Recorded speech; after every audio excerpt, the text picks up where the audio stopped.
काले खां के मन में किस प्रकार श्याम सुंदर की भक्ति प्रकट हुई और वह कैसे श्याम सुंदर का भक्त बना। आज हम आपको एक ऐसे भक्त की कथा सुनाएंगे जिसने दूसरी जाति का होते हुए भी श्याम सुंदर को प्राप्त कर लिया। एक काले खां नाम का व्यक्ति था। उसके पास परिवार चलाने का कोई साधन नहीं था, तो उसने करौली के एक श्याम सुंदर के मंदिर में झाड़ू पोंछा करने का काम करने लगा। अन्य जाति का होने के कारण उसे कभी मंदिर परिसर में जाने नहीं दिया जाता, परंतु जब भी आरती श्रृंगार होता तो उसका मन श्याम सुंदर को देखने को करता, इसलिए वह मंदिर की सीढ़ियों के पास खड़ा हो जाता। जब मंदिर की आरती हो जाती और भीड़ इधर उधर हो जाती तो वह श्याम सुंदर जी की एक झलक देख लेता। इसी प्रकार दिन व्यतीत होने लगे। उसके अंदर श्याम सुंदर जी के लिए आस्था बढ़ने लगी। वह स्वयं मंदिर में बाहर साफ सफाई करता और श्याम सुंदर जी के दर्शन करता। दिन में विश्राम करके शाम को आ जाता। शयन आरती होने के बाद घर जाता। कभी कभी वह भगवान की आरती भी गुनगुनाता। यह सब देखकर उसकी जाति के लोग तथा उसकी पत्नी सभी उसको बुरा भला कहने लगे। वह सबकी सुनता और अपने आप में मग्न रहता। इसी प्रकार उसके विवाह को भी बहुत वर्ष बीत गए, परंतु उसके जब कोई संतान नहीं हुई, अब तो उसकी जात के लोग उसे बुरा भला कहने लगे। अपने अल्लाह को छोड़कर श्याम सुंदर का भजन करता है, इसलिए तेरे कोई संतान नहीं है। अगर तू अल्लाह को याद करता तो अब तक तेरे संतान हो जाती। इस प्रकार के तानों को सुनकर वह एक दिन मंदिर में गया और श्याम सुंदर जी से कहने लगा, हे श्याम जी, मुझे संतान की कोई कामना नहीं है। सभी लोग मुझे संतान न होने का ताना देकर तुमसे दूर करने का प्रयास करते हैं और अल्लाह को याद करने की कहते हैं, परंतु मेरा मन तो आपको देखकर ही प्रसन्न होता है।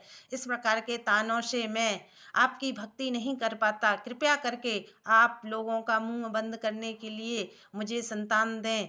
मैं जानता हूँ यह सब आपकी कृपा से हो सकता है। तभी उसे पता चला कि उसकी पत्नी गर्भवती है। कुछ माह बाद उसके पुत्र का जन्म हुआ। इस प्रकार समय बीतने लगा और काले खां का पुत्र भी बड़ा होने लगा। एक बार श्याम सुंदर जी के मन में उसकी भक्ति की परीक्षा लेने का विचार आया। तब काले खां का बालक बच्चों के साथ खेल रहा था, तभी उसे एक सर्प ने डस लिया। यह खबर बच्चों ने जाकर काले खां की पत्नी को दी। तब पत्नी भागी भागी श्याम सुंदर जी के मंदिर काले खां के पास गई और कहने लगी, हमारे पुत्र को सर्प ने डस लिया है, तुम जाकर किसी झाड़ फूंक वाले को बुलाकर नदी के किनारे ले आओ। उस समय काले खां श्याम सुंदर जी की आरती में खड़ा था। जब आरती समाप्त हुई तब काले खां झाड़ फूंक वाले को लेकर नदी के किनारे गया। तब तक उसके पुत्र की मृत्यु हो चुकी थी। पुत्र की मृत्यु हुई जानकर काले खां की पत्नी ने पुत्र को उठाया और श्याम सुंदर जी के मंदिर में लाकर पुत्र के शव को रख दिया और कहने लगी, मेरे पति ने सदा तुम्हारी भक्ति की, अल्लाह को कभी याद नहीं किया, इसलिए हे श्याम सुंदर, आपको मेरे पुत्र को जीवित करना होगा, नहीं तो मैं परिवार सहित आपके मंदिर में ही अपने प्राण त्याग दूंगी। मेरे पति मुझसे कहते हैं कि ये अल्लाह पुत्र अल्लाह ने नहीं श्याम सुंदर ने दिया है। इस प्रकार काले खां की पत्नी मंदिर में रुदन करती है और काले खां की जात के लोग काले खां को बुरा भला कहते हैं। तब काले खां श्याम सुंदर जी से कहते हैं, हे श्याम सुंदर, तुम्हारे द्वार पर एक दीन दुखिया खड़ा है। मैंने सुना है आप हिंदुओं के नाथ हो, तो आप मुझ पे कृपा मत करना और मैं आपके द्वार से वापस चला जाऊंगा। हे नंद के गोपाल, मैंने सुना है लोग आपको जगन्नाथ कहते हैं। अगर आप सचमुच ही जगत के नाथ हो तो आप मेरी सुध भी लीजिए। इस प्रकार कहकर काले खां रोने लगा। काले खां की आंखों से आंसू बहने लगे।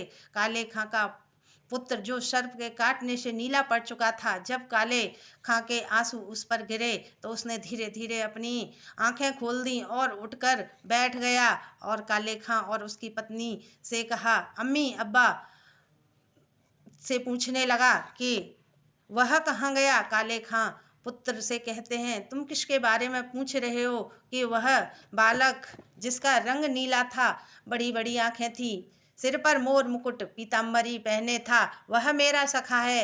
अभी अभी तो मेरे पास खड़ा था, वह मेरी ही उम्र का है। उसकी बात सुनकर काले खां समझ गए कि मेरे पुत्र पर श्याम सुंदर जी ने कृपा की है, उन्हीं की कृपा के कारण मेरा पुत्र जीवित है। अब तभी से उस मंदिर में आरती होती है। उसके बाद लोग काले खां के लिए कुछ पंक्तियां बोलते हैं। जब काले खां के बेटे को काले सर्प ने खाया, तब काले खां की कविता सुनकर काले श्याम सुंदर जी ने ही उसको जीवित किया। अगर आपको मेरी यह वीडियो अच्छी लगे तो कृपया लाइक और कमेंट करना। जय श्री राम, जय राधे श्याम। श्री शिवाय नमस्तुभ्यं।